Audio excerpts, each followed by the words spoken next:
शुरुआत में जो आपने कविता का जिक्र किया, संयोग से वो मेरी सबसे प्रिय कविता भी है। श्रीकांत वर्मा हिंदी के एक बहुत ही महान कवि हुए। 1980 के दशक में उनकी मृत्यु हुई अमेरिका में कैंसर से लड़ते हुए। और जो सबसे अच्छी कविता वो लिख के गए, और मुझसे कोई पूछे कि मैं क्योंकि साहित्य का व्यक्ति हूं और सैकड़ों कविताएं तो मुझे कम से कम याद होंगी ही, क्योंकि मुझे बड़ा शौक है कविताएं सुनने का, पढ़ने का, याद करने का। पर यदि कोई मुझसे पूछे कि मुझे अगर एक कविता चुननी हो जो सबसे गहरे स्तर पर मुझे प्रभावित करती रही है, तो वो वही कविता है जिससे आज के कार्यक्रम की शुरुआत इस बच्चे ने की। चाहता तो बच सकता था, मगर कैसे बच सकता था, जो बचेगा कैसे रचेगा।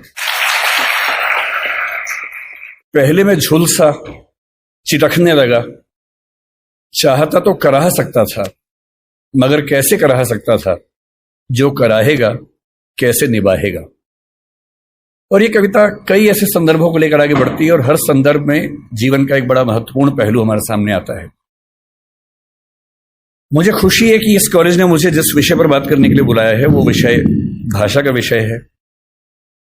भाषा को लेकर मेरी राय का जिक्र परिचय में हुआ ही है।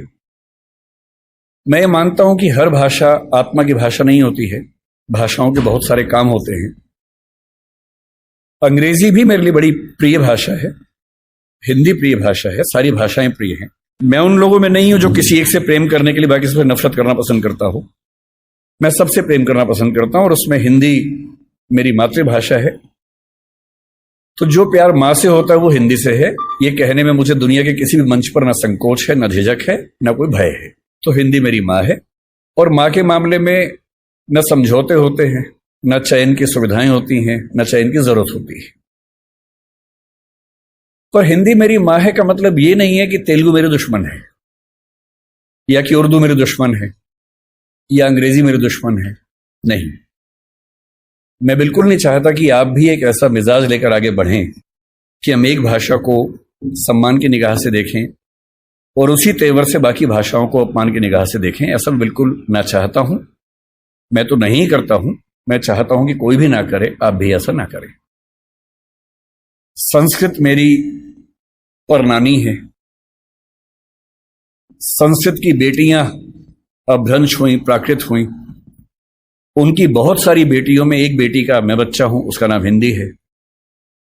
उसी अपभ्रंश प्राकृत की बहुत सारी बेटियों में मराठी भी है, गुजराती भी है, पंजाबी भी है, बांग्ला भी है, असमिया भी है, ओडिया भी है। और उसी नानी के पड़ोस के परिवार की और जो बच्चियां हैं उनमें तेलुगु, तमिल और मलयालम, कन्नड़, ये सब भाषाएं भी हैं। और इन नानी के समय में इन सब भाषाओं में बहुत अपनत्व था, बहुत सहयोग था। आज हम कितनी भी दूरी महसूस करें, हमारी नानी के जमाने में इनमें बहुत लेन देन हुआ, आदान प्रदान हुआ। और इसलिए जब आप मलयालम सीखेंगे या तमिल सीखेंगे तो आप बड़ा आश्चर्यचकित हो जाएंगे कि कई बार संस्कृत के शब्द एज इट इज आपको उन भाषाओं में मिलते हैं और आपको समझ में आता है कि एक पीढ़ी का अंतर नहीं है। थोड़ा और पीछे जाएंगे तो कई पीढ़ी पीछे हमारी बड़ी गहरी दोस्ती रही है, ताल्लुकात रहे हैं। और इसलिए जब भाषा के प्रश्न पर मुझे कोई बोलने को कहता है, मुझे लगता है कि ये शायद दुनिया का सबसे महत्वपूर्ण सवाल है। अलग बात है कि आजकल हम इसको एक हल्का सवाल मान लेते हैं, पर मैं भी आपको समझाना चाह रहा हूं कि ये दुनिया का सबसे महत्वपूर्ण सवाल क्यों है। हिंदी दिवस के दिन एक परंपरा है कि हम आमतौर पर भावनात्मक मुहावरों से बात करते हैं। आज सुबह से मेरे पास 8-10 मैसेज आ चुके हैं जिन सब में एक वाक्य लिखा है कि हिंदी भारत माता के माथे की बिंदी है। हर साल ये मैसेज आता है। अच्छा मैसेज है, पढ़ के अच्छा लगता है। पर मैं चाहता हूं कि हिंदी समाज हिंदी माथे की बिंदी से आगे बढ़कर कुछ और मुद्दों पर बात करे। केवल उन भावनाओं में डूब के बात करना काफी नहीं है, उससे कुछ आगे निकलना जरूरी है। मैं आपको 2 कहानियों से बात शुरू करता हूं ताकि आप समझ सकें कि यह मुद्दा कितना महत्वपूर्ण है। एक किताब जो पिछले 15-20 साल में दुनिया की सबसे मशहूर किताबों में से एक बनी, उसका नाम सेपियंस है, आपने शायद सुना होगा।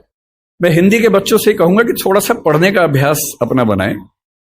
हिंदी के समाज से मुझे गंभीर शिकायत है कि हम लोग पढ़ते कम हैं, हम लोग भावनाओं में ज्यादा बहते हैं, पढ़ने की आदत हमें कम है। और आज के जमाने में जब दुनिया की हर अच्छी किताब हिंदी में भी उपलब्ध है तो हिंदी में ही पढ़िए, लेकिन कम से कम पढ़िए। क्योंकि पढ़ने से अच्छा कुछ नहीं है। एक किताब पढ़ने का मतलब किसी एक व्यक्ति के जीवन के 40-50 साल के निष्कर्षों को 3 दिन में समझ लेना, और आप 50 साल मैच्योर हो जाते हैं 3 दिन में केवल एक अच्छी किताब पढ़ लेने से। बहरहाल, सेपियंस किताब मानव जाति का इतिहास है। ये भारत का इतिहास, आधुनिक इतिहास, प्राचीन इतिहास नहीं है, मानव जाति का इतिहास है। माना जाता है कि 1400 करोड़ साल पहले बिग बैंग हुआ, जहां ये पृथ्वी पहली बार बनने की प्रक्रिया शुरू हुई।